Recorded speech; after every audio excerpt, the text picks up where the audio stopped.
Yes, so I believe we're live and I'm just going to kick off now. So hi everyone, welcome to another session of the Global Pakistan Tech Summit. This session is particularly important to us because of the distinguished guests who will be joining shortly on the live screen. So the Honorable Canadian High Commissioner to Pakistan, Wendy Gilmour, the Honorable Pakistani High Commissioner to Canada, Raza, Bashir, Tarar, a dear friend, the Vice President of Salesforce in Canada, Zeeshan, and Naveed, Iftikhar, a public policy advisor, teacher and entrepreneur. My name is Azam. I represent Startup Brand in Pakistan. Along with Ejad Labs, we help build the startup ecosystem of Pakistan by organizing the largest IT trade delegations to North America, to Europe, and a bunch of other destinations. We started the Pakistan Tech Summit and have hosted so far in Norway, in Silicon Valley. And this one, the Global Pakistan Tech Summit, happens to be the first virtual month-long activity. Today is the 17th day of this summit, and so far we've reached an audience of 130,000 people. We have more than 50,000 views on the live sessions. This summit has around 220 speakers, and I'm proud to say that 50% and more of those are women leaders from across Pakistan and across the world. This particular session is co-hosted by our friends from Learners Republic and Canada Pakistan Business Council. CPBC is also leading the Canada Pakistan track as part of the Pakistan Tech Summit, in which we have hosted a session before and will be hosting more by the end of June. With this, I would like to invite and introduce Naveed Iftikhar as the co-host and moderator of this discussion. So Dr. Naveed Iftikhar is a faculty member at Sulaiman Dawood School of Business at LUMS, Lahore University of Management Sciences. He writes widely in the field of public policy, entrepreneurship, urban development, and economic reforms.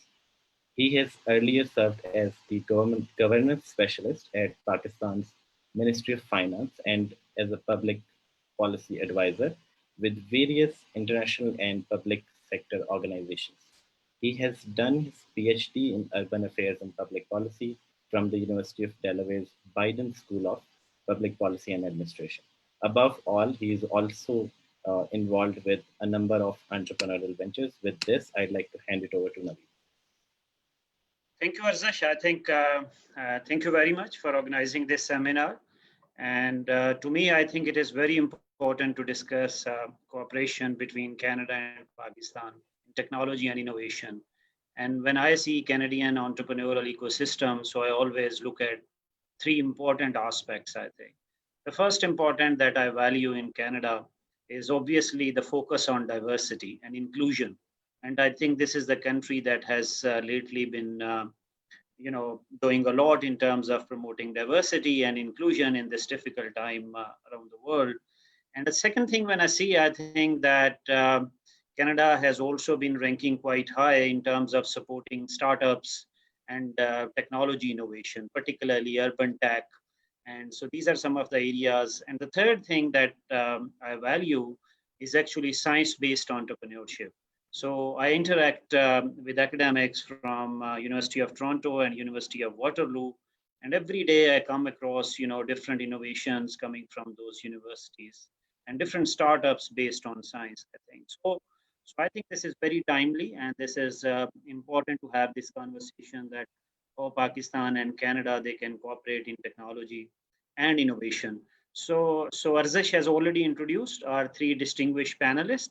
So we have Excellency Ms. Wendy Gilmour. She is Canadian High Commissioner to Pakistan. We have Excellency Mr. Raza Bashir Tarar, Pakistani High Commissioner to Canada. And we have Mr. Zeeshan, Vice President, Salesforce Canada. So just housekeeping, we'll have 4 rounds of questions. So I'll request each distinguished panelist to respond a question in 2 to 3 minutes, so that we can, end in a timely manner. And then we'll also request Mr. Samir from Canadian Pakistan Business Council to share concluding remarks about the seminar. So without any delay, we'll start with the first round. So I'll go to Mr. Ali. Mr. Ali, you are Vice President at Salesforce Canada. So first, we'd like to know what this Salesforce is. What do you do in Canada? And that will help us to ask you more questions in the next round. So, Mr. Ali. Thank you. Assalamu alaikum, good afternoon, good evening to everybody on the call and the Facebook Live. Ambassador Gilmour, Ambassador Tarar, pleasure to be on a panel with you as well. Salesforce, Dr. Iftikhar, is a software company based out of San Francisco.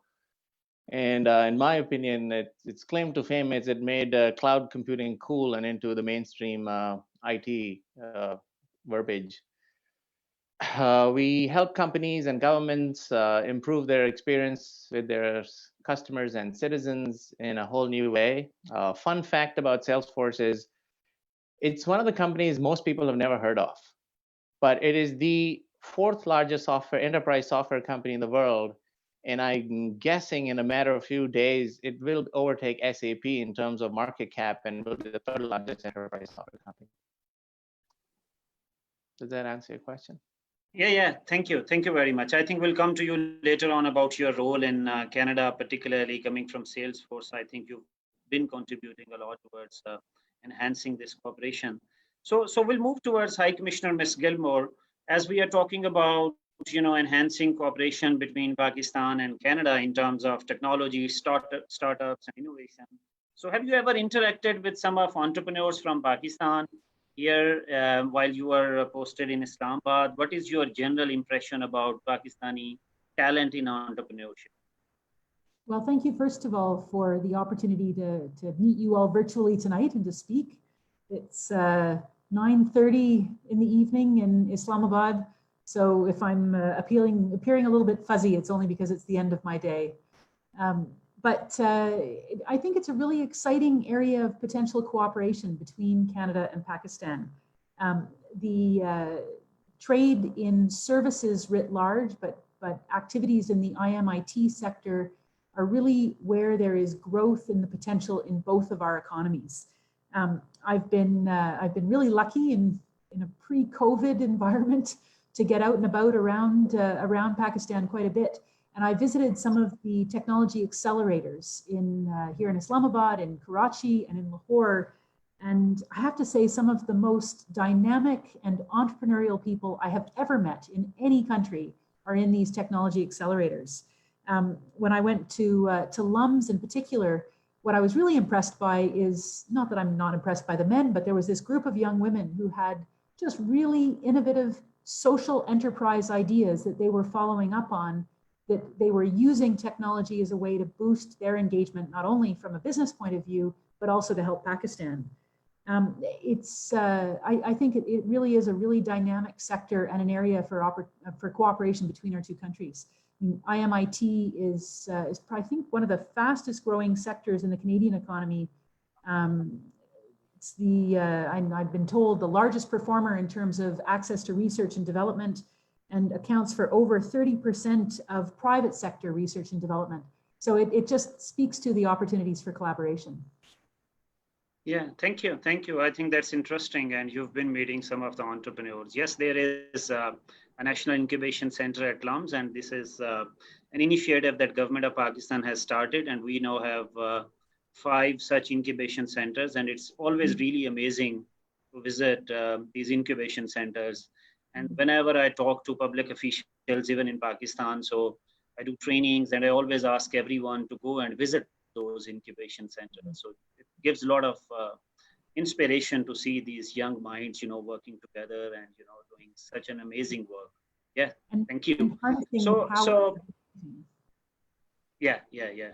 So High Commissioner Mr. Tarar, this is, beginning of the day for you. It was end of the day for Ms. Gilmour. So we started with a, easier question to her, and we can start with a difficult question with you, So the first thing we want to know, because we are talking a lot about Canada, Pakistan, cooperation and how we need to move forward in terms of technology and innovation cooperation. So I think it will be good to know what are the existing economic relationship dynamics between Canada and Pakistan. So how do we see these relationships right now?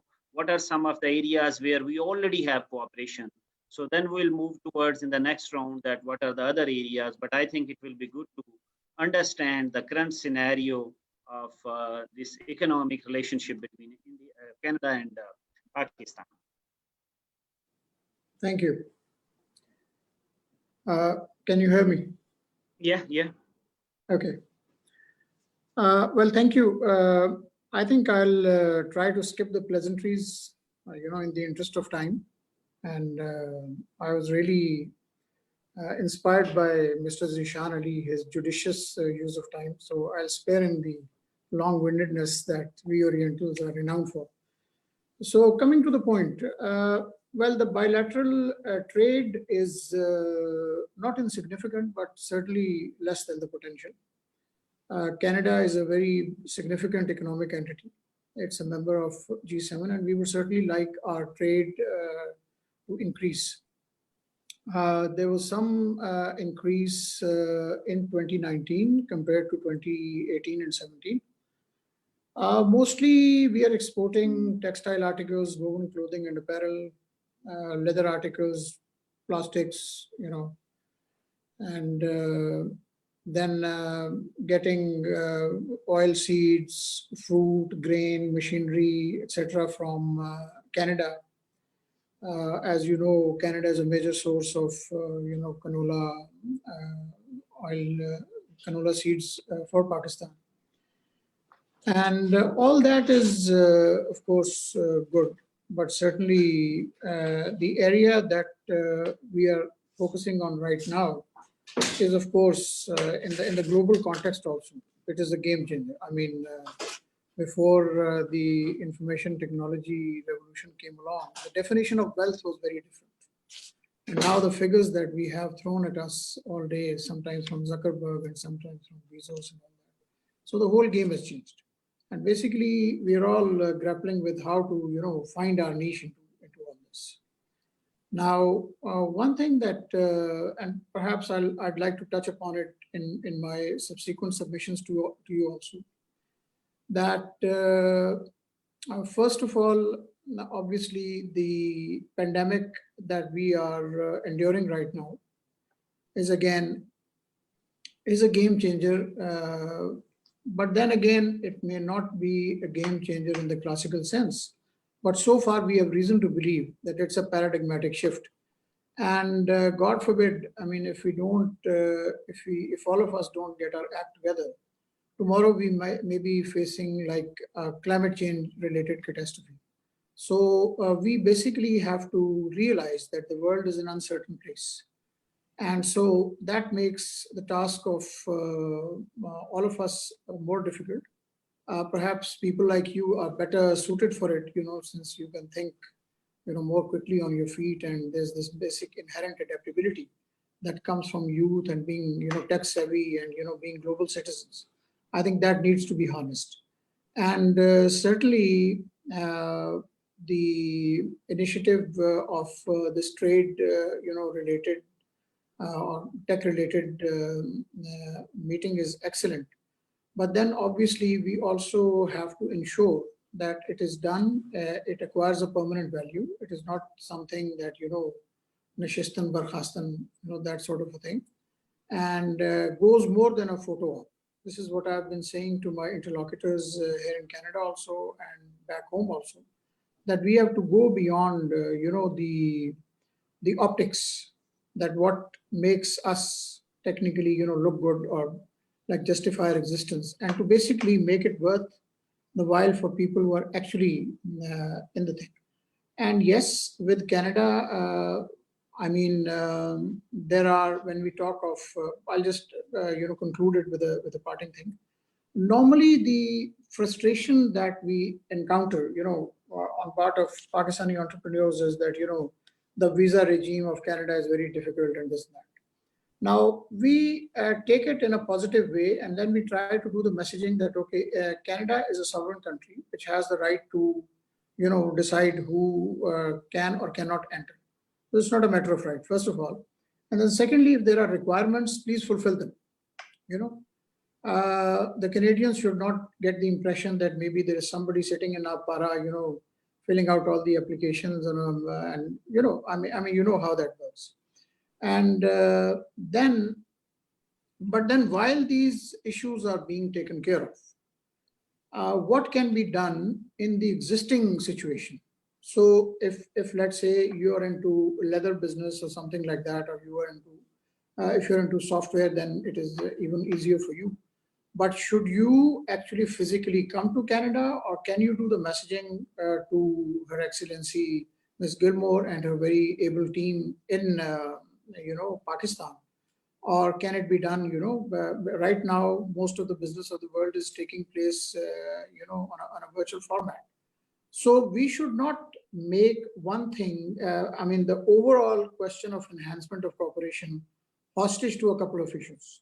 That unless, the Canadians start, welcoming everybody, and then what happens subsequently. I don't want to get into the nitty-gritty of that. But the challenge is what can be done in that. And that obviously would require out-of-the-box thinking, constant engagement. I don't presume to have any answers. I'm not expecting to extract any, right now. But certainly we have to remain seized of the thing and to see how we can sort of play the cards that have been dealt, to use a bad cliche. Thank you. Thank you, High Commissioner. I think there are two key takeaways from your, answer, which I'd like to share my understanding. The first takeaway is obviously there is a realization within diplomatic community that our trade and other economic cooperation is doing far less than what the potential exists between these two countries. And the second takeaway that I would share with Arzish, and that is particularly for Arzish perhaps, that Arzish, you don't need to disappear after this webinar. So whatever we are going to discuss, you'll have to build on these ideas, thoughts, and recommendations. And so we'll hold you accountable what has happened, as a follow-up of this webinar. So thank you. So we'll move to our second round. And I think we earlier heard from Mr. Ali that he works at Salesforce, and this is a company that is one of the largest companies in terms of value in the world. And I also understand, Mr. Ali, you have been doing some training programs for new immigrants in Canada. Can you please tell us something about this program, and how can such programs at some stage, because we know that everything is now remote, and if those training programs are so valuable for people working in Canada, how can those programs also be extended to workforce in Pakistan who are working here and joining the labor force remotely, Canada and other parts of the world as well? So, Mr. Ali. Those are like 4 or 5 questions. I'll try to address them, hopefully within 2 minutes. But I have to say something funny. I've been in multiple scenarios where I've been in a meeting or a call with Ambassador Gilmour, and the issue of visas comes up all the time. It's funny. But as far as tech jobs in Toronto is concerned, I'd just like to add to what Ambassador Tarar also said. The Toronto greater area has added more tech jobs in the last 18 months than the Silicon Valley, Washington, D.C., and Seattle combined together. And it's continued to grow. And I 100% credit President Trump for this, because when he made the changes in the H-1B visas, a lot of organizations started to look at Canada for a lot of the tech talent. And in a recent survey, about 63% of the companies surveyed are either expanding their technology presence or operations in Canada. So, and I have to give the Canadian government kudos on this. Around the same time, I think, Ambassador Gilmour, keep me honest, 2016, 2017, Canada launched the Global Skills Strategy Program, which is kind of sort of like the H-1B visa. But if you qualify for the skill sets and the jobs that are in great shortage in Toronto, you can actually apply through that portal and be within Canada within as quick as 2 weeks, but generally takes 3-4 weeks. And so if you have the right skill set and which you can fill a job that employers are trying to fill in Canada, it's actually a pretty seamless process to come to Canada. And last year, if I have my numbers right, about 12,000 people came through that program, and 25% were from the US, the other 25% were from India, if I understand. But it's a relatively easy way if you have the right credential and the right experience. But to answer your question about training programs, so yes, about 2 years ago, myself and a few friends started a nonprofit called the Rainbow Cloud Initiative, which basically works with new Canadians, whether you're a refugee or a landed immigrant who have a technology background. And we partner with companies like Salesforce and Amazon for the AWS platforms, and we put them through training programs at no cost to them, get them certified, and help them find jobs. And and we are a small nonprofit, but we've trained over 200 people in the last 2 years and helped them find jobs. And that's one of the most rewarding experiences of my career so far. Yeah, thank you. I think I've been hearing good things about this program. So can you also tell that, can this program be extended remotely to Pakistani workforce here at some point of time? Yes, it's a rat hole which I don't want to go down into, but I'll touch on it. I've been to Pakistan 3 times in the last 24 months, and one was with a trip sponsored by the Canadian government and facilitated by CPBC.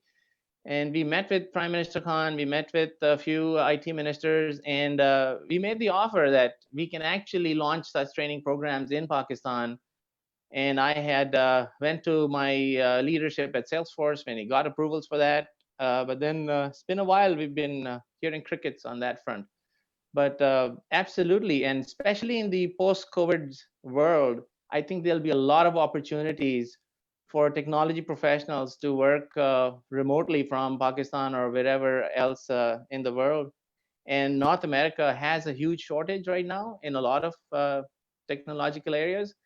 And I think a lot of the US and Canadian companies would make it easier to allow for remote workers to work out of Pakistan. And with Pakistan's workforce in their, a high percentage of kids in their 30s, if they position themselves correctly, I think that's a phenomenal opportunity to first work remotely and then maybe come to Canada as potential employees for large organizations. Yeah. Thank you. I think, Arzish, this is an area where we need to work. And I think as High Commissioner Mr. Tarar was mentioning, that we need to do some tangible actions in improving this cooperation. I think this is an area where we can work with Mr. Ali, and we can start some training programs for our technology workforce in Pakistan. So if these training programs are so valuable, obviously our workforce will also benefit from it. So High Commissioner Ms. Gilmour, so we also heard it from Zeeshan, and I also mentioned to you that I work with Professor Florida of University of Toronto, and I hear a lot about thriving startup culture in Toronto. So we'd just like to know that, so that's also some lessons that we learned from Pakistan. We also have young minds who are working on startups and innovation. What really you are doing in Canada, so that we are seeing this rise of startups, innovation, and more clustering of technology startups in Canada and Toronto. So that may be helpful hearing from you.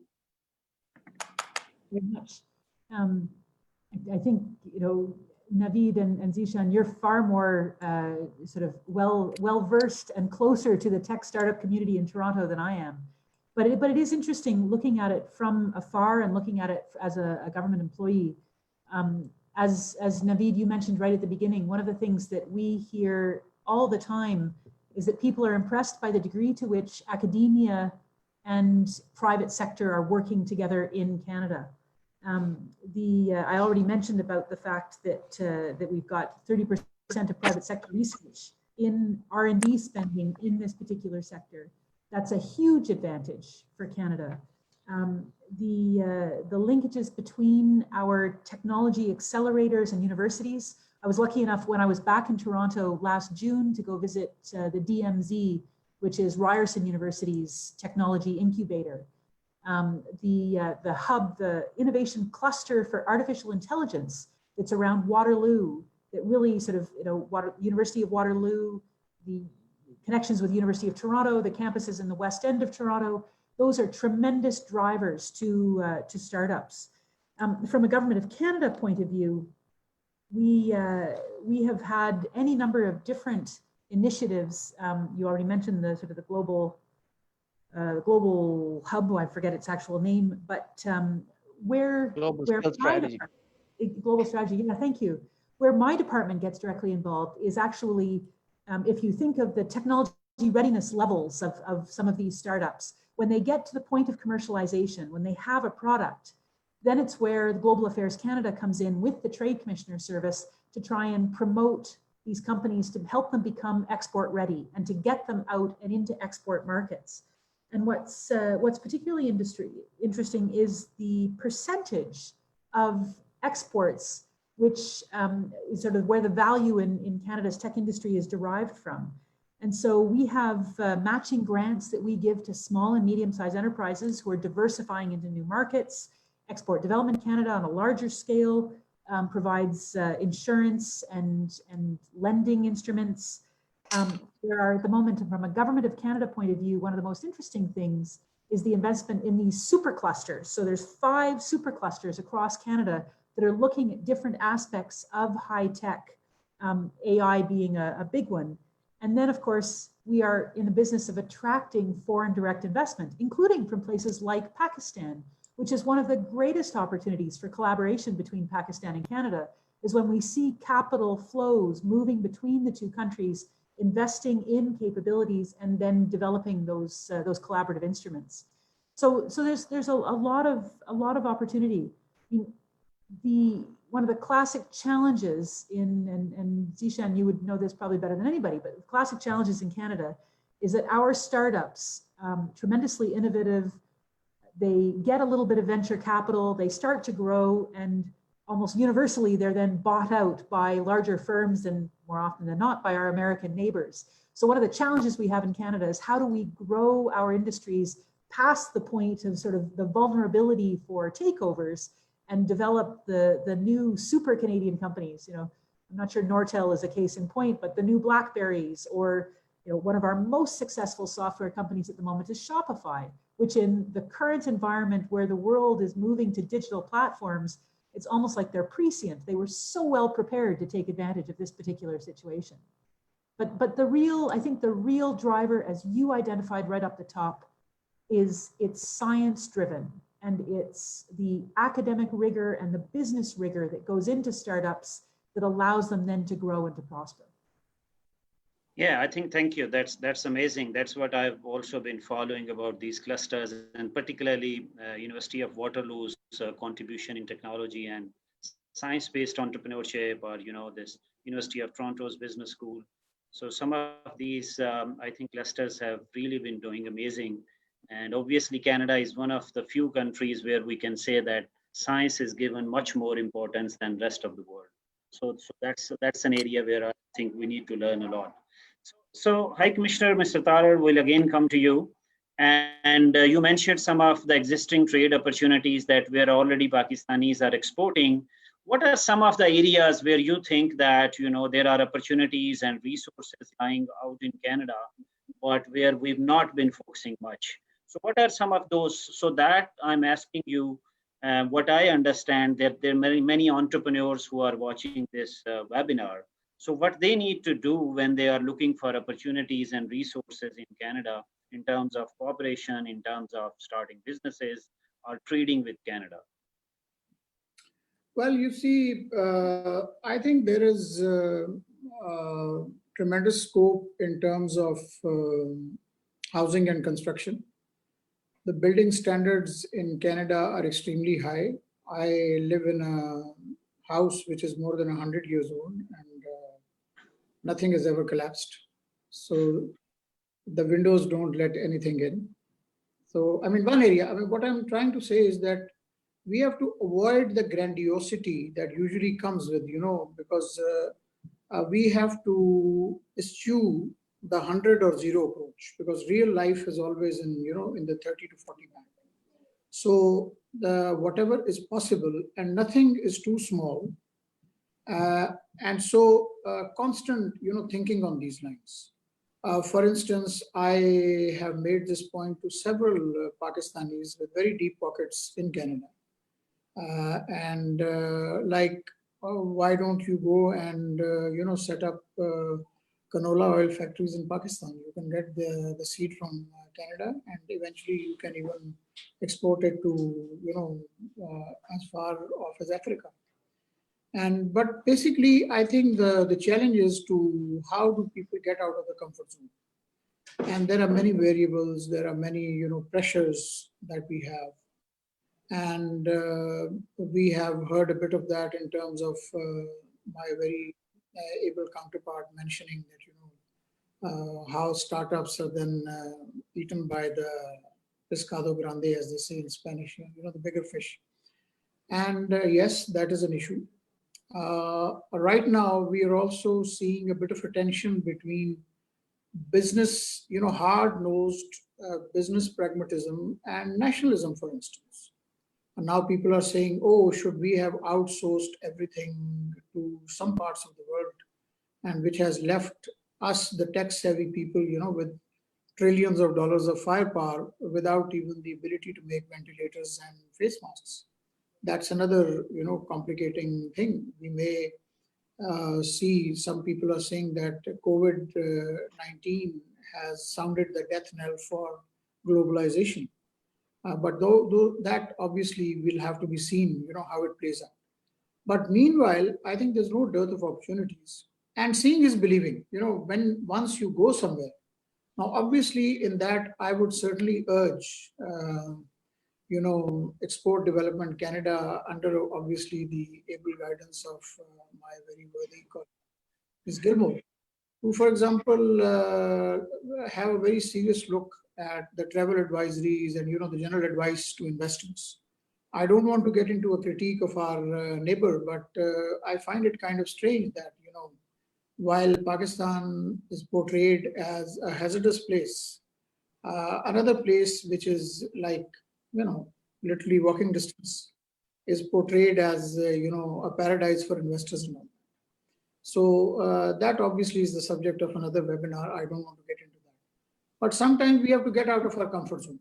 And this is unfortunately, the MacBook Pro has enabled us to operate from our comfort zone. And we don't really want to venture into the field.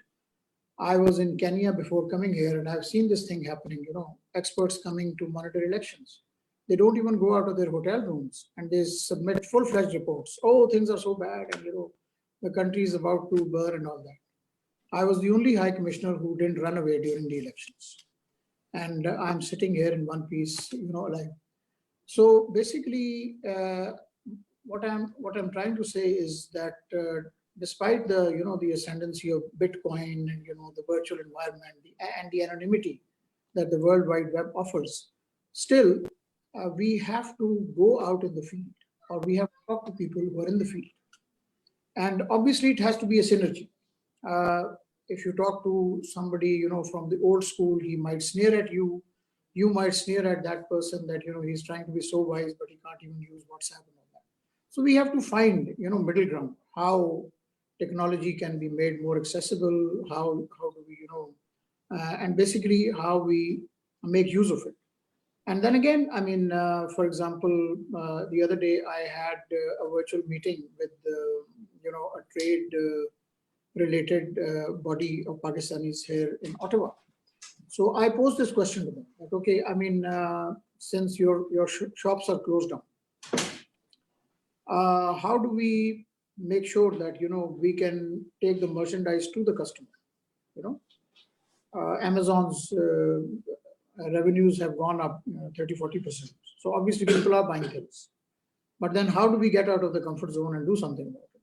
Or say that, okay, when a vaccine is discovered, then we'll do something. So my urging is, and frankly, I don't presume to have the answers, because ultimately the key is with the entrepreneur. The private sector is the engine of growth. Bureaucrats have to basically point them in a direction and to have the decency to get out of the way, when required, and not to try to dominate the process. So certainly we are here to, facilitate, and on both ends. There's no dearth of commitment on that. But then ultimately, the real work which leads to generation of wealth must be done by the private sector.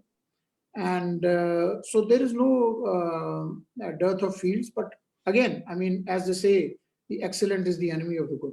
So rather than saying that, okay, suddenly, the dollars are going to start raining and, our trade exports will become $1 trillion or something, let us start, baby steps that, okay, let's try this particular area, how, again, I mean, just offhand, for example, Canada has a lot of, marine resources.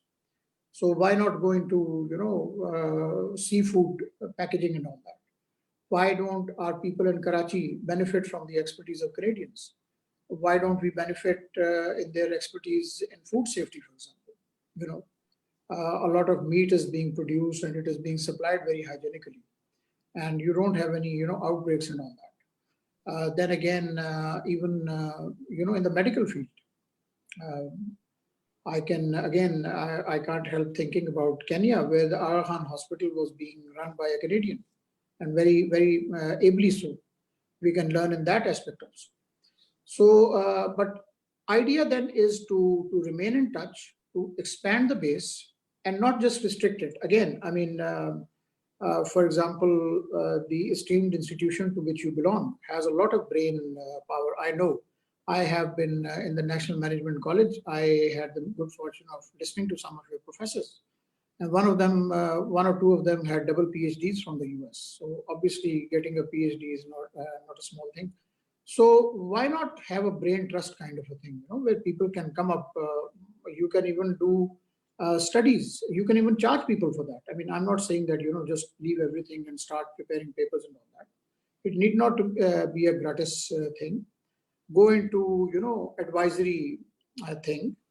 There is a very robust organization here which deals with, fresh fruits and vegetables. I attended one of their meetings. I tried to publicize it among our entrepreneurs here in Toronto and back home also. Wasn't much of a reaction, but then again, we have to keep working on it. And then finally, I think people will realize that there is substantive work to be done. And there is work being done also. I mean, let's not despair. Everything is not out there, in the public domain, and we don't know about it. But certainly, I mean, so basically, we have to be upbeat, we have to be optimistic. Let's not despair. Let's not hold action hostage to, some other goals that, when this will happen, and all that. We don't even have to get into this, we don't have to be happy about, let's say, adverse conditions in other countries that, okay, if this is happening in the US, maybe it's a benefit to others and all that. Ultimately, we are all in it together. The world, quite frankly, I mean, sinks or swims together.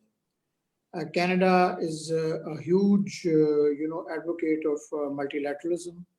It is a very benign force at the global stage. Pakistan also is a great believer in multilateralism, and not going it alone and avoiding unilateralism and so on and so forth. So definitely the desire is there, and we'll continue working. Definitely. Thank you. Yeah. Thank you, High Commissioner. I think you've touched upon very important areas and establishing soft linkages between two countries. But I'll just respond quickly on your, that point that you mentioned about people are talking about end of globalization after COVID. So I think people talk about such things after everything. So I'll just share with you that, yesterday there was a news coming from University of Oxford about this drug testing, and the whole world was celebrating this news. So this is the power of science and technology that binds us together in these difficult times. We noticed that when SpaceX and NASA were launching the satellite, the whole world was viewing and watching that ceremony actually. So this is the power of science and technology that binds us. We do have differences across countries, but I think we should also focus on things and opportunities that bind us together. So in our third round, I think, Mr. Ali, I'll again come to you. And so you slightly touched upon the area that, remote working, and we understand one area that has emerged quite significant, debate is happening on remote working even after COVID-19. So I understand there is a huge tech talent demand in Canada. So what do you see after some time? How can Pakistanis work remotely for some of the Canadian companies? We've been seeing, models of outsourcing or call centers, but having employees remotely. What do you see that the scenario, and how should we work here in Pakistan to train our labor force? And what our entrepreneurs should do to, just work on this particular area? So again, there are a couple of questions. So working remotely is not a new concept. I mean, in North America, employees have been working remotely for years. I mean, I've been working remotely a couple of days a week for at least a decade. So that's definitely not a new concept. The challenge with that large companies encounter with remote workers is uh, a, a lot to do with work ethics. So, and the difference in time zone in Pakistan and Canada. If you expect somebody to work 9 to 5 on Eastern time, that individual would be working, burning the midnight oil, literally working. So that doesn't help. However, in technology, I think we will see this more and more. And I'm going on a limb here. And I think one of the things that stop folks from Pakistan working in North American companies remotely is there is a sense of, we need to know the person, almost like doing a KYC on an individual. And the perception is if the individual is in North America, then he or she is safer to work with and would not download your data and steal your data. But I think COVID will enforce that change. And I think we will see a lot of large corporations open to the idea of working with qualified individuals from different parts of the world. And I think the tech talent in Pakistan should jump on this opportunity and network with folks like Samir and other folks in Canada.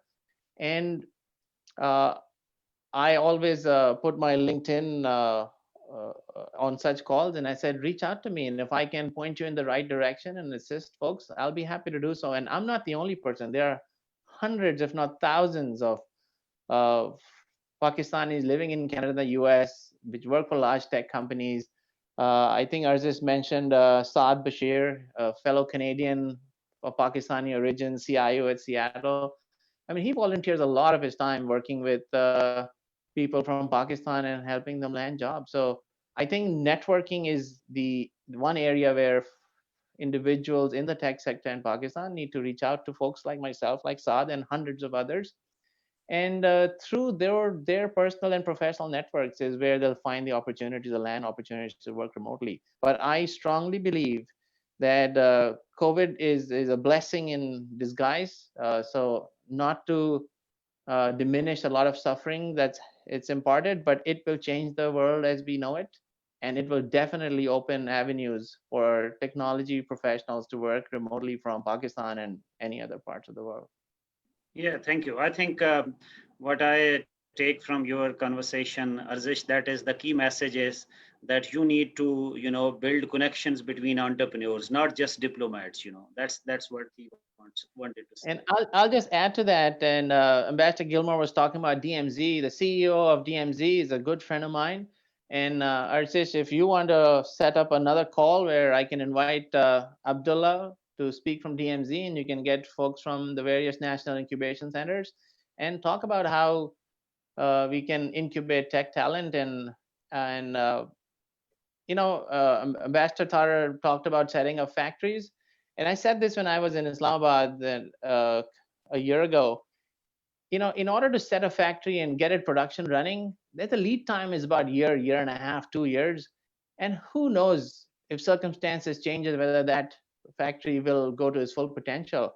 I think in Pakistan, we need to focus on nano degrees. So, you don't have to go through a 6-year program or a 4-year program and become an IT professional. I mean, there are technologies with Google or Salesforce or SAP, Oracle, Microsoft, where you can do 3, 4, 5 certifications in 3-6 months. And there'll be large organizations clambering over each other to try and hire you. I mean, I'll speak from a Salesforce lens. Our large customers cannot find resources who have Salesforce certifications and get them jobs. And these are not jobs that pay you 30, 40,000. I mean, these jobs pay you in excess of $100,000 and above. So if somebody with the right credentials, and even if he or she makes $50,000, but they're working remotely from Pakistan, that'll be phenomenal. And I think there are tens of thousands of these jobs. Yeah. Thank you. I think that's amazing, Arzish. I think we should build on this idea that how can we do such collaborations and partnerships. So, High Commissioner Gilmour, I'll again come to you, and I'd just like to know that what sort of role Canadian High Commission in Pakistan has been playing in promoting SMEs and entrepreneurs from Pakistan in terms of cooperation with Canada. So, if you can just let us know some, in terms of how you have been supporting entrepreneurs or SMEs from Pakistan, so that may also be helpful for entrepreneurs. How can they access such opportunities in the future as well? Well, thank you. I think right off the bat, Raza may say this. I mean, our jobs as the respective high commissioners of each of our countries is really to help our own entrepreneurs access other markets. So, a big part of what we do, and we were very fortunate to be able to partner with the Canada-Pakistan Business Council last year, is to see some very young entrepreneurs and startups come to Pakistan to really understand where the opportunities were here, that we can then support them by giving them education on the market, the both benefits and challenges of working with Pakistani collaborators, the type of sort of export savvy that they would need and able to have that type of joint business activity.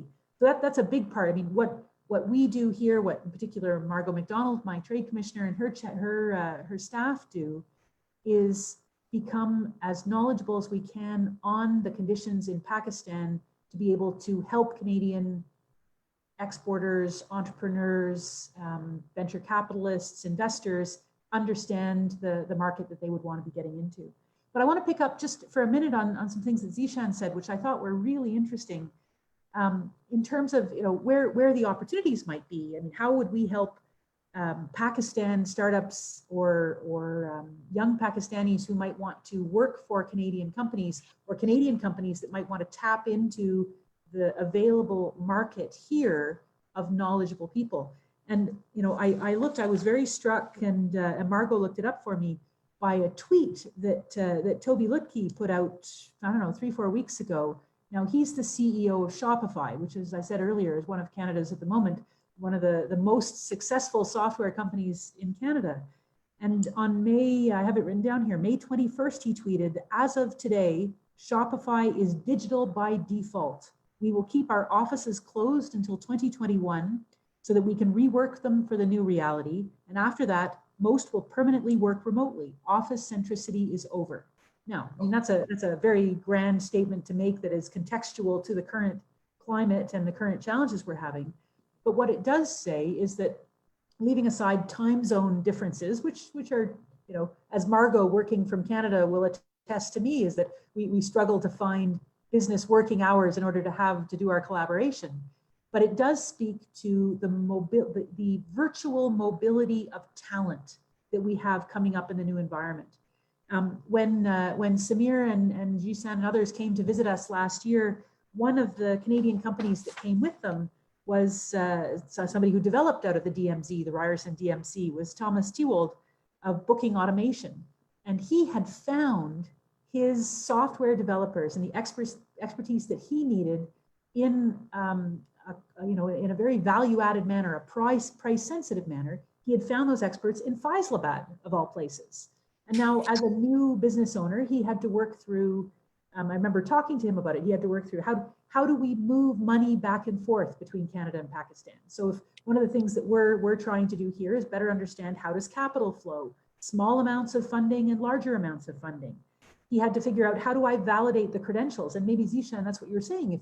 If some of the Pakistani tech talent is able to do online training and credentialing with some of these software platforms, that makes them instantly recognizable to the people who are hiring in places across the sea. And I can say, in my life as a bureaucrat, I, goodness help all of us, had to manage major IMIT projects. And we were developing a pretty significant client software system to manage Canada's export and import controls. And we were desperately in need of Siebel experts as a particular software platform. We could not find them for love or money. I don't know if the time we looked overseas, but frankly, we probably should have. So what this says to me is that the type of support that a Canadian High Commission or a Canadian Embassy abroad can do for Canadian business people in our environment is understand our local economy, they'll understand the circumstances, understand the mechanics of Canadian companies working with Pakistan companies, and then help facilitate that commerce. But I go back to something that Raza said, which is frankly, the best thing that bureaucrats can do is sort of get out of the way of good ideas, because that's where the real entrepreneurship will happen. Yeah, thank you. So High Commissioner Tarar, will again come to you, and you earlier mentioned some of the opportunities. What I understand, whenever you have to interact with the businesses in a country where you have not been working, you need to understand some norms, business norms and ethics and culture of that country as well. So entrepreneurs who are looking for developing marketing strategies in Canada, and they are looking for businesses, trade, what would you advise them that how should they develop their marketing strategy based on your understanding of Canadian economy, culture, and business norms? So I don't expect from you a lecture on culture, but something that you can share based on your experience. Thank you.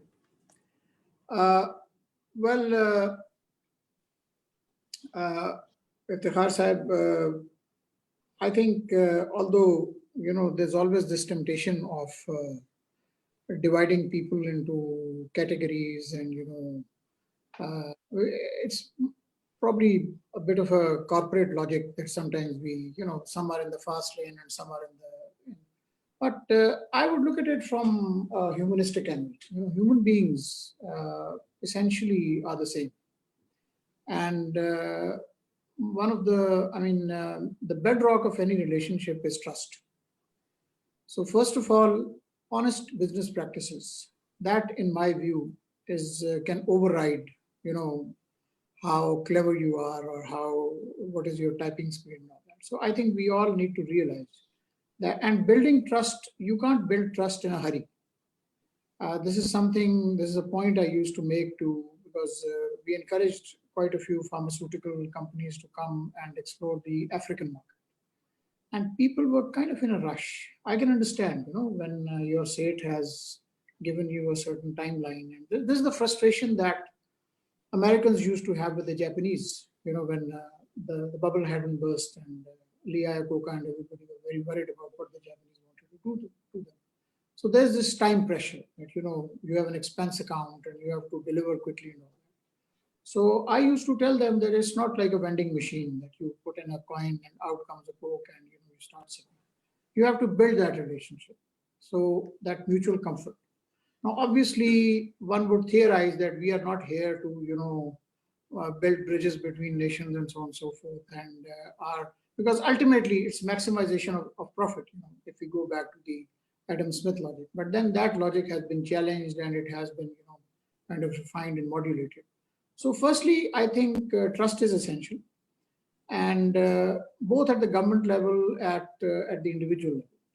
Like if a Chamber of Commerce is saying that Mr. Naveed Iftikhar wants to go to Vancouver to spread his knowledge to people over there, well then Mr. Iftikhar should come back. He should not be seeking asylum after a month or so. And so that is important. And then obviously, again, as they say, getting out of the comfort zone. Now, one thing which is important, and Zeeshan Saab has pointed in that direction. If, and I'm sure I should not even be saying if, like for example, this nano degrees concept that he has said. So should we not be channelizing it? Maybe, one of you can do that and have this information made, available to the public. There are a lot of, very intelligent people who are, bursting with energy and entrepreneurship and all that. That, okay, if these are the degrees or the diplomas that you get, and then, there will be opportunities. Then obviously it can even be done like in Pakistan, there's no dearth of academies. We have academies where they coach people to sit for the CSS exam or to, how to qualify the army entrance exam and all that. we can even do it for, people who have, the IQ and who have the tech savvy, but don't know how to go about it. Then again, for example, Canada has been very generous in adding Pakistan to the student direct stream. But then how do we, benefit from that? There are people across the border who are, doing it on a commercial basis. I've encouraged some Pakistanis to do the same thing, collaboration between educational institutions, because in Canada, obviously, universities need students. And how do we increase that? We can even, explore the possibility of Canadian universities having campuses in Pakistan, or having like, short courses where, tech wizards from here go and train people and vice versa. And then, they can determine. Another area, for example, again, and this is not just restricted to Canada. I mean, all the countries which have, advanced medical facilities have what the Japanese call the Koreka Shakai no Mondai, which is like the problem of the aging population. So you need to take care of the elderly. There is a huge demand for that, even in the Middle East. Shouldn't we be training, nurses and people who can care for the elderly? I'm not saying that suddenly Mr. Trudeau is going to throw open the borders and our nurses will be rushing in. But then how do you prepare people for working in an international environment? How do you train people to become international citizens? Multilingualism is important.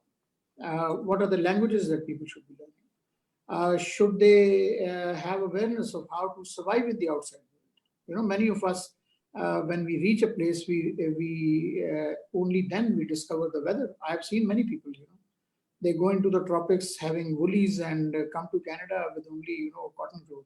So all of this needs to be worked on. So in that, I think people like you and Zeeshan Saab and others can, can show the way. And you don't have to do it, for the sake of the Ummah or something like that. You can charge for that. It's not, it needn't be on that's another, Oriental thing that we have, that we expect people to sacrifice their time for free. It needn't be that. And if you need to publicize that, if you want us to,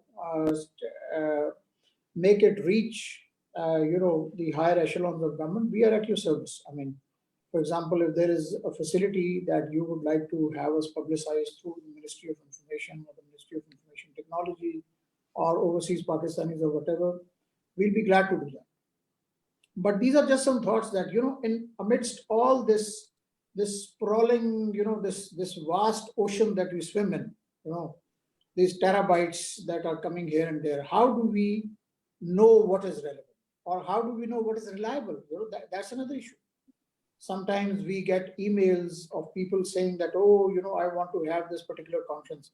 We have to even do a bit of a homework on this very meeting that we are having right now. That how do you ensure that, everything is above board and the credentials are good enough? So some kind of a, verification rating agency or something like that. We can even do it in Pakistan.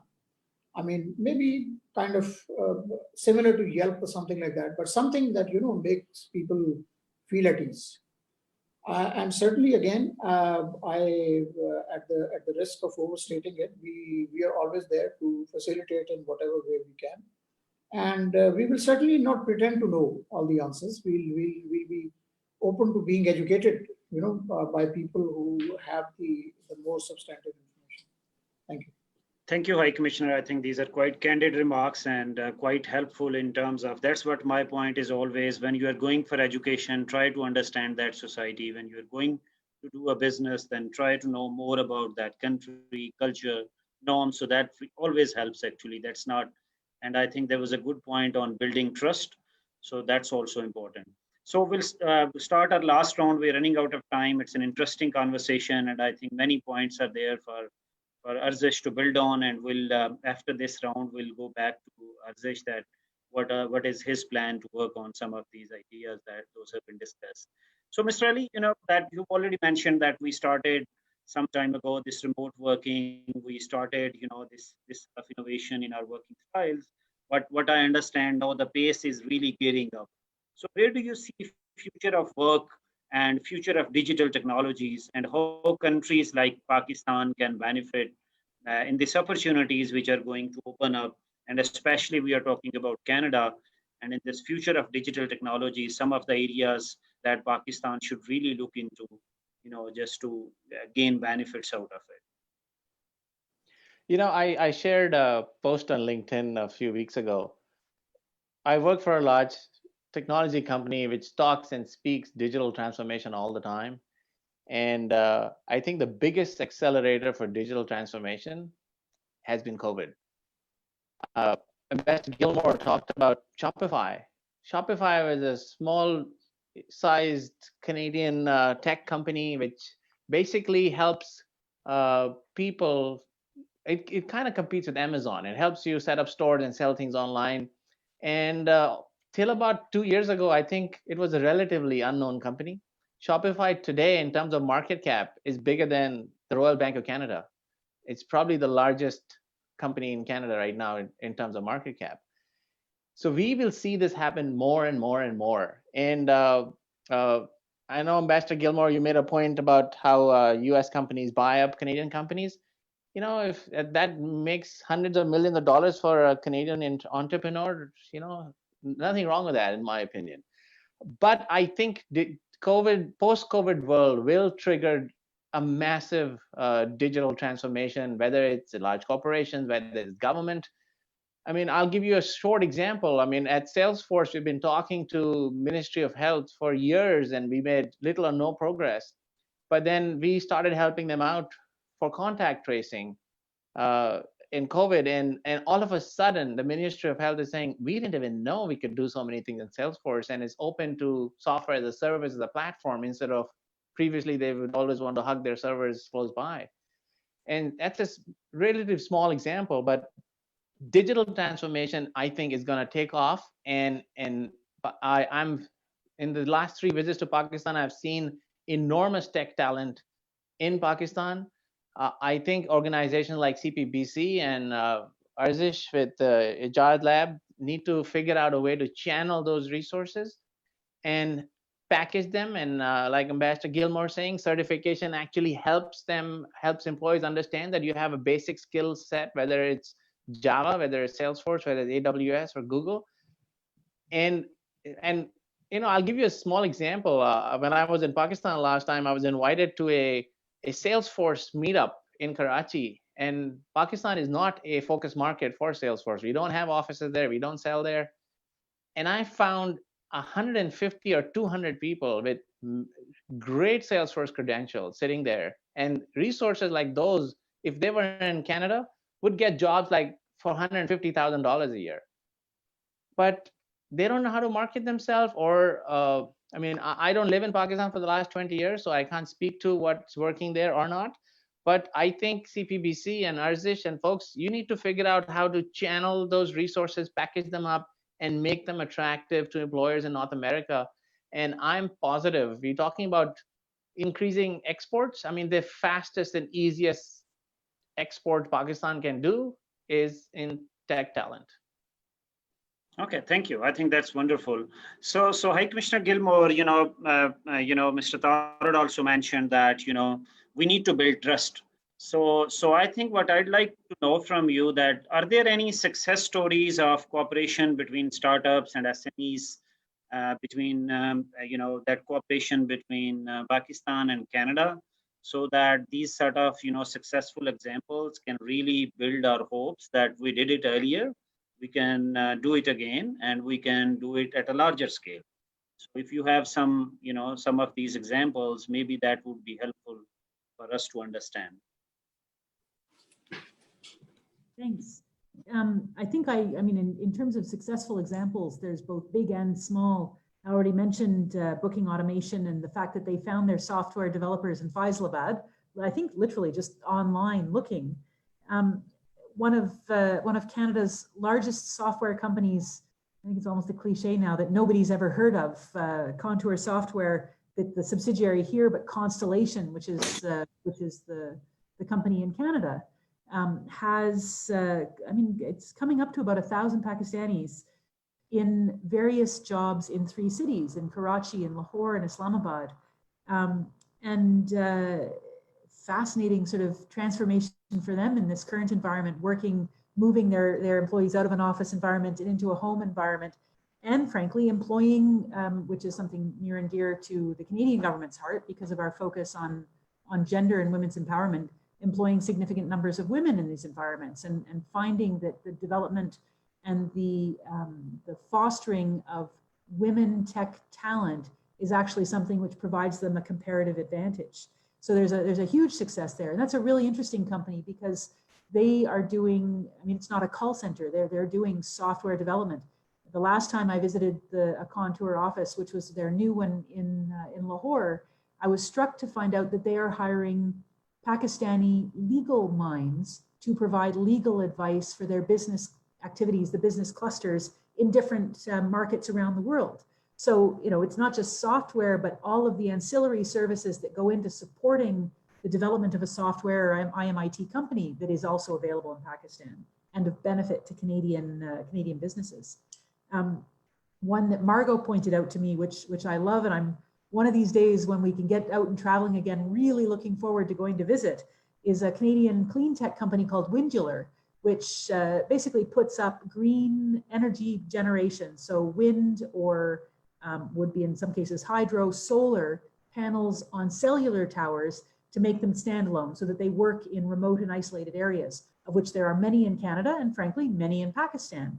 And Windular, through the intervention of our Trade Commissioner Service, so it's one of the ones that we consider to be a great success story, at an ICT show in Singapore, was introduced to a Pakistani partner. They're now collaborating with Telenor, which is one of the largest cellular networks here in Pakistan, to install wind energized generators.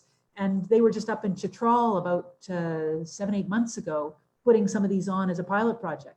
So that's also, I mean, it's a great, I think it's a great success story for Canada, but also for Pakistan. If this type of technology allows, frankly, one of the classic challenges in digitizing the economy and transforming to a digital landscape is how do you extend good tech ability, tech access out to remote and rural communities. We have a huge issue with that in Canada. My parents live in a rural community to the west of Ottawa, and for years didn't have reliable, a significant amount of bandwidth in order to do their tech. I travel to the north now 4 times here in Pakistan, and I'm frustrated each and every time by the challenges with technical access. So there's real cooperative opportunity for Canada and Pakistan in this area. So I think there's certainly other stories as well. I think part of the challenge that we're going to have moving forward in this environment is that a lot of our business model is based on face-to-face contact, on travel, on moving and the direct engagement with a particular market in order to learn about it.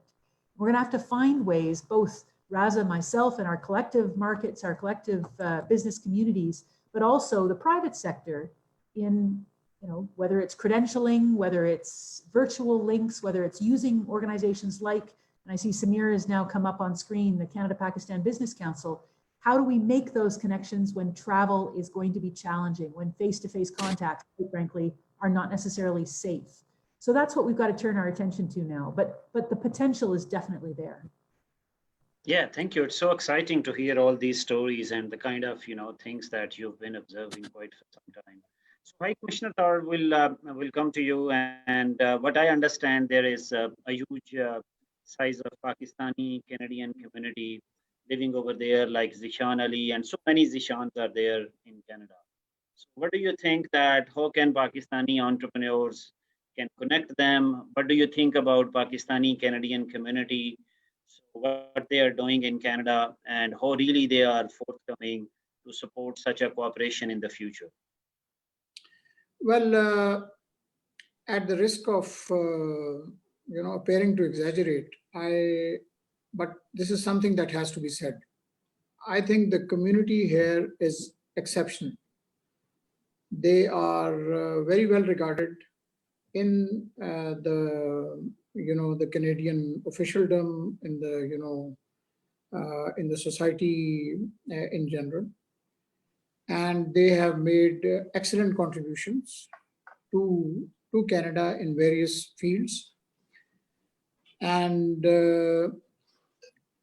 at the same time, they have this excellent level of compassion and sympathy for Pakistan, and they always rise to the occasion when they are asked to contribute to some national cause, be it the construction of dam, or be it the Prime Minister's fund for COVID-19, and then a lot of other fundraising also takes place, for various like NGOs and all that, and we have never found the community lacking.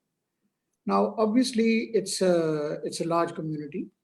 It has we Pakistanis tend to be individualistic also. I think it's a positive thing, something that can be harnessed and channelized. So I think we need to create a synergy. Like right now, we have various organizations. One of them is even represented in this webinar, but then there are various others as well. So I have been making this point with a degree of success with my interlocutors that we have to create linkages. We have to avoid going it alone, and to think that one particular entity or one particular person has all the answers. And so the challenge is, how do we create that linkage? I have been submitting it to various organizations. Now, obviously, I cannot force their hand, nor should I be doing that. It's gentle persuasion. That how do we? I even suggested that maybe various organizations, community organizations, can like have an apex body or something like that, and we'll certainly try to facilitate in whatever manner possible. But then, while that is being done, okay, I mean, it may be a distant or a not so distant dream. We can at least have information available. It can be done through websites. There is like a trade promotion setup started by Pakistanis in Ottawa and in other cities as well. And we have been suggesting to them that either we can post those links at the High Commission's website, or you can do that. Like if one is generally curious, like there is a young man in let's say southern Punjab, or the northern areas, or in Balochistan or whatever, who has the drive and who has the the basic potential. How does he go about it? We get sometimes emails that how do I go about it? I want to study in Canada, and we should not have this presumption of guilt that this guy is going to come and run away. And and ultimately, again, I mean, even people who have made Canada their home, regardless of how that came about, have made they've earned their keep. It's not like they have not posed any danger to Canada or whatever. And Canada, unlike some other countries in the Western Hemisphere, is wise enough to realize that there is a value that an immigrant brings to a community and the contribution that he or she can make. So about the community, I think they're very patriotic people, but at the same time, they are extremely appreciative of what Canada has done for them. And they speak very highly of Canada. I can, if I start off on that, you might think, Ms. Gilmour has bribed me or something. But I can tell you, they have nothing but praise for Canada. They look upon it as a very benign entity.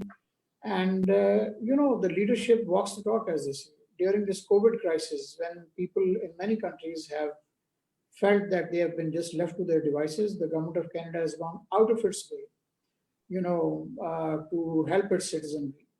I'm proud to say that Prime Minister Imran Khan has not been found lacking. I mean, obviously, given the resource differential. So right now, the leaderships that we have young leaders, very telegenic, very popular, very charismatic, and their hearts are in the right place. And this is a time that we should take advantage of. and certainly, increase the interaction and so on and so forth. But again, regarding the community, I think tremendous potential, extremely talented, well-respected people. And one is obviously extremely heartened to see, young people like Zeeshan Saab, and I'm sure he doesn't fancy himself a teenager, but obviously he looks very fit. And, other people who have joined the meeting. So basically, I mean, we again look at it with a lot of humility and to basically like have a facilitation role. And as far as the High Commission is concerned, not to brag or anything, but we have this put this policy firmly in place that whenever we are approached for anything, like it could just be, let's say, expression of anger that I went to a consulate, one of the consulates, and I wasn't treated well or whatever. We don't take any complaint, any suggestion lightly. We try to get to the bottom of things and to find solution. We try to also answer queries. If we don't have the answer, we'll obviously try to get it from Pakistan. But I can assure you that it won't go into the junk or spam or whatever function that emails have. So certainly we are there, and I'm again very happy to see that the community is very dynamic. They keep organizing different things, different get-togethers, and I have not seen this jaded element in them. Like the ennui that you develop that okay, there's nothing to be gained or whatever. And they have excellent linkage with Pakistan. You have seen, the exchange of flights also to, repatriation of Canadians from Pakistan and Pakistanis from Canada. So it's an ongoing process. And again, I mean, there may be issues within the community and all that, but we try to have an even-handed approach and not to, just let's say get identified with a particular group or something. Thank you. Thank you. Thank you. I think that was a wonderful conversation. We have already run out of time. So I'll hand it over this session to Arzish. And we didn't have any plan, but I'm handing it over to Arzish because High Commissioner Tarar and also mentioned that we need to build on some of the key takeaways of this webinar and we need to transform into tangible actions. So Arzish, over to you. So what is your plan to move forward on some of these ideas those have been discussed?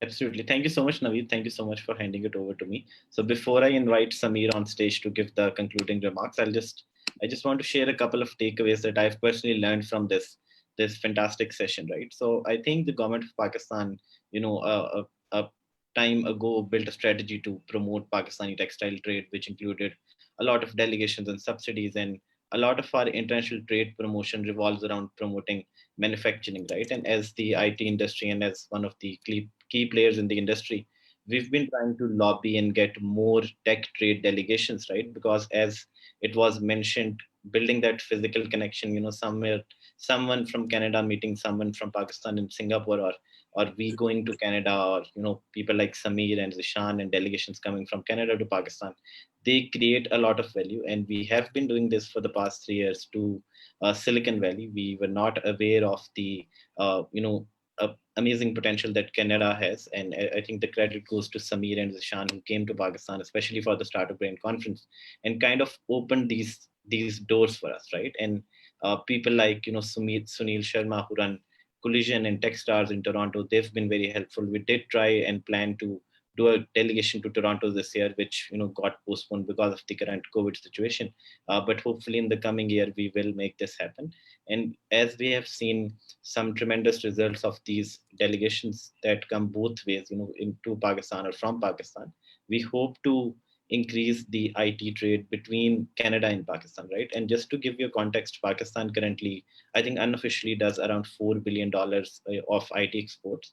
And the figures are starking because 52.1% of the counted export is done with the US, but only 2.83%, according to a recent document by Pakistan Software Export Board, only 2.83% is done with Canada, right? And given the proximity that the North American market has, US and Canada right next to each other, we bring this 50 people delegations.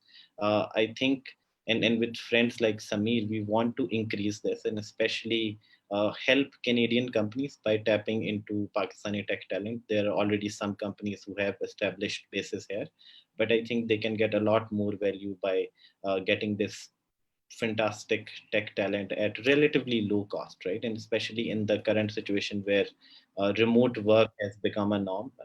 It was there a while ago, but now every company has become comfortable with it. One of the other things that we work with is, Pakistani startups, right? So about a year ago, we had this Pakistani Canadian entrepreneur come over to Lahore and Islamabad. We did a session on Canada's startup visa program, right? And I wasn't personally aware of this program as well, but it turns out that two of our startups from our community ended up getting selected for this program, and their process is underway for their PR and something. One of these startups works very closely with Shopify. They work with a lot of e-commerce companies across the world, right? So I think these are some of the opportunities that are there, and we want to kind of keep on working in these. As Zeeshan mentioned, the Nano Degrees program and a lot of focus on training Pakistani tech talent. I'd love to give a shout out to and offer, Pakistan Ministry of IT has recently set up the National Freelance Training Program, right, which is run by our friends at Punjab IT Board, Salman Amin, and a bunch of others. And they plan to train more than 21,000 people over the coming years through 20 plus centers across Pakistan in tech skills. And they have been doing so through the e-Rozgar program. And wherever collaboration can happen with companies like Salesforce and others, we'd love to make it happen. I'm aware that they are working with other international companies like IBM and a number of similar companies, right? One of the other things, addressing to the High Commissioner Wendy, I think one of the ways that the High Commission could help Canadian companies with Pakistan is by connecting them with our IT talent, because we believe, as an industry, we believe this is this is the best thing that Pakistan can offer, right? We have this very well English spoken population. A lot of it is young. A lot of them have exposure to IT, exposure to technology. I think we have some 75 million internet users, which is a lot of people who know how to use internet, right? So we should, as a country, promote this tech talent, but also, enable more discussions like these. So companies like, a lot of companies from the US have very large bases in Pakistan, very large offices in Pakistan. Companies like Keep Tracking with 1,500 people, or S&P with like 2,500 people or similar. And I think there is a lot of potential to connect this talent, especially now that they can work remotely with Canadian companies, right? And so these were just some of the remarks on the takeaways that we hope to work on moving forward, especially with our friend Samir from Canada Pakistan Business Council. And I'll just take this opportunity to invite Samir on stage to share his concluding remarks for this session. Just before Samir launches, can I just add in my 20 seconds? Yeah, absolutely. Thank you. It was a pleasure talking to both Ambassador Gilmour and Ambassador Tarar. And Dr. Iftikhar, I loved one of your quotes in one of your op-eds, which said there are more Pakistanis inside Pakistan than outside, but the ones inside rarely make it to global success. I think as one of the key takeaways, we should be working on changing that. And I know Samir and I visited you in Islamabad at the last Startup Grind conference, and I have to thank Shah Jahan for brokering that introduction. I was just blown away by what you and your team are doing, organizing these conferences and these summits. And Saad Bashir from Seattle and I were chatting, and we were saying that when we were your age, we were probably flying kites on our rooftops. So it's phenomenal what you're doing, and I want to just call out attention to that. And thank you for inviting me as a speaker. It's been great working with you. Thank you so much. Thank you so much, Zeeshan, for kind words. And just to add on the point you mentioned about Naveed, that a lot of Pakistanis like yourself have gone out and become globally successful, right? And just to give a shout out that we are publishing this series of profiles of life journeys of people like you, and the series started with your profile. So the people who are listening, they can just search your name and they'll end up on this article. And with this, I'll just invite Samir, and the virtual stage is yours, Samir. Greetings from Toronto. Thank you very much. Assalamu alaikum. It's indeed an honor and a pleasure and a privilege to be with the High Commission's Tarar Saab and Gilmour and the entire panel, Zeeshan and Naveed, and of course Arzish. I will just take a short moment to just point out a few things that I think are important at this stage to point out. There are so many things to talk about, but let me tell you that going to Pakistan and attending the startup grind and developing that relationship, we post part of the pandemic situation, we decided to expedite our relationship, and just a day prior to Eid, we signed the first ever MOU, virtual MOU between Startup Grind and the Canada-Pakistan Business Council. Really highlighting, the highlight is primarily to see how we can leverage the Canadian diaspora over here in Pakistan to connect with the Pakistani diaspora. Not just that, but there are people like Zeeshan mentioned about the DMZs and all those to play that bridge at this point in time, as things are. We have made a commitment to be part of the change. We have made that commitment to be virtual. Most of our events are going to be virtual, and as an example, I'm just going to throw this point out and mention that Minister of International Trade and Minister of Small Business, Minister Mary Ng, will be hosted at our CPBC webinar on the 9th of July. That's been confirmed. All you guys will be shared the links and so on. High Commissioner Wendy, I thank you for the support that was extended at the CPBC ICT delegation, which connected us and gave us a great opportunity. You just mentioned Contour and Constellation.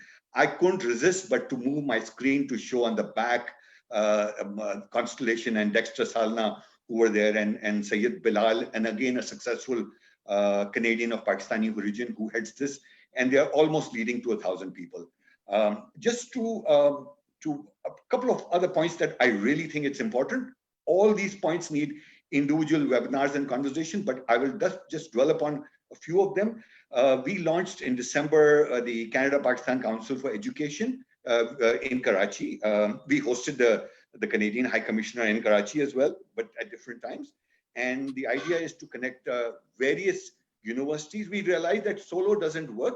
You have to bring them on a platform.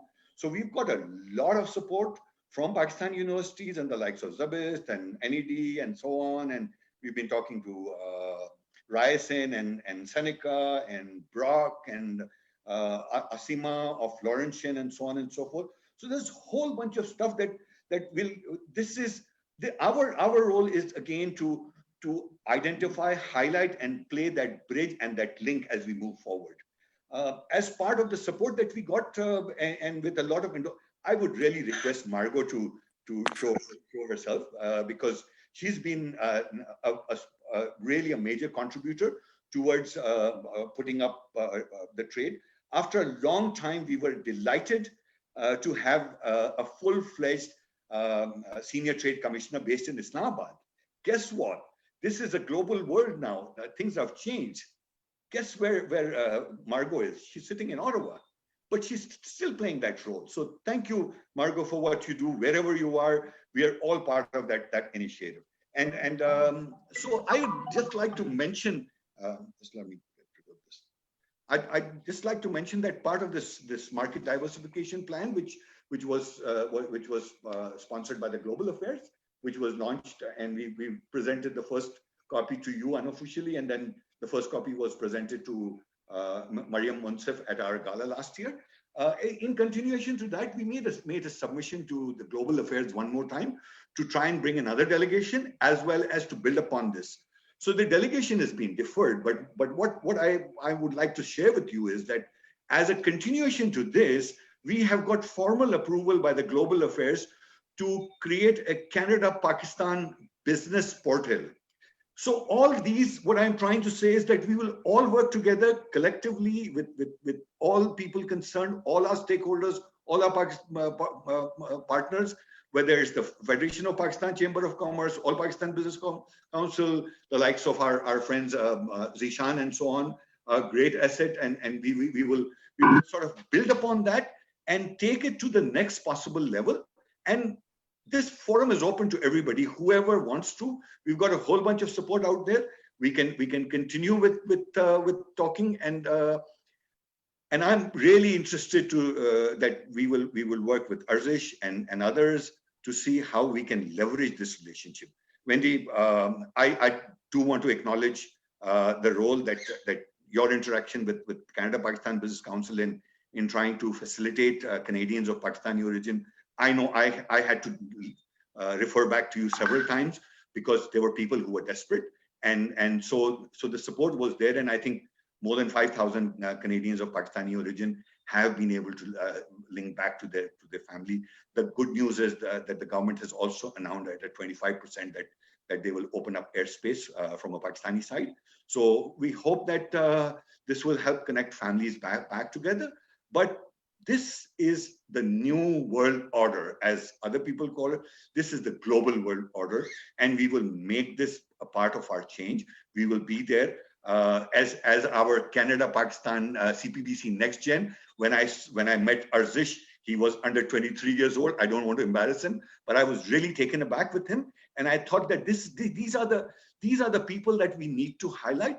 We will sit back. We will engage people like yourselves. We will do what needs to be done, and we will connect and take it back to the next level, and to help trade under difficult circumstances. I agree that the trade last year did exceed $1 billion again, in spite of the difficulties which the high commissioners know in terms of canola and all that. We have got a whole bunch of people who have and are pre-qualifying in the Naya Pakistan housing project, and they are trying to pre-qualify and to see and to bring technology from Pakistan to Canada and create that opportunity. So I'm going to end at that, and if that's thank you very much, and I'm delighted to be a part of that. Please stay tuned. Arzish will announce the next session of our part of the Pakistan Global Tech Summit, and hopefully we will be doing a lot of stuff as we move forward. Thank you very much. Thank you, Margo. Thank you so much, Sameer. I'll just let this.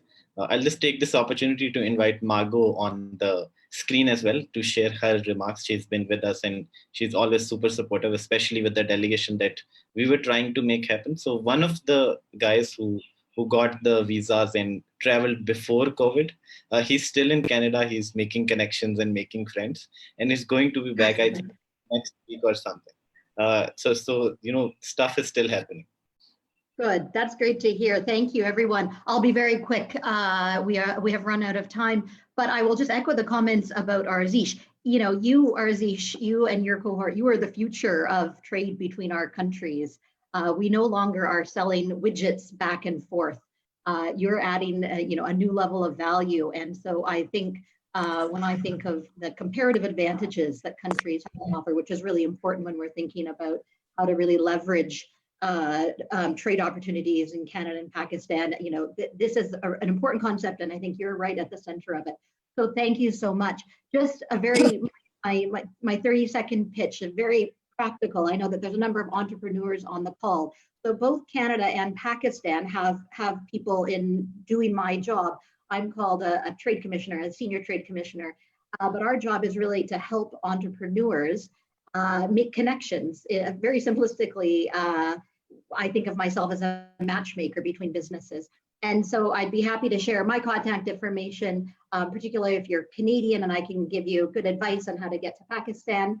And the High Commissioner of Pakistan also has a team of trade commissioners. I know I follow them in Toronto in particular. They're quite active on Twitter, and I could share that. But they're really there to help Pakistani entrepreneurs and business people get to Canada. So at the very least, we'll share information. You should reach out, but just continue these types of conversations, get information, and let's do business. Thanks very much. Wonderful. Thank you so much, Margaret. Thank you so much. With this, I'd love to conclude this session by thanking Naveed for the amazing moderation, both the High Commissioners, Raza, Bashir, Tarar, and Wendy, Gilmour for their time. I know we've run, I think, an hour over time, so it means a lot that you stuck around. Zeeshan for always taking our time. This happens to be our second virtual session, and I think the first time you came physically, so our third interaction, and we keep leveraging your expertise moving forward. And especially thank you to Samir for enabling this partnership and enabling future opportunities for Pakistani and Canadian tech businesses, right? And Margot for facilitating and also moving forward, I think facilitating especially the tech trade between both countries. With this, thank you so much. Thank you. Khudafis. Thank you, everyone.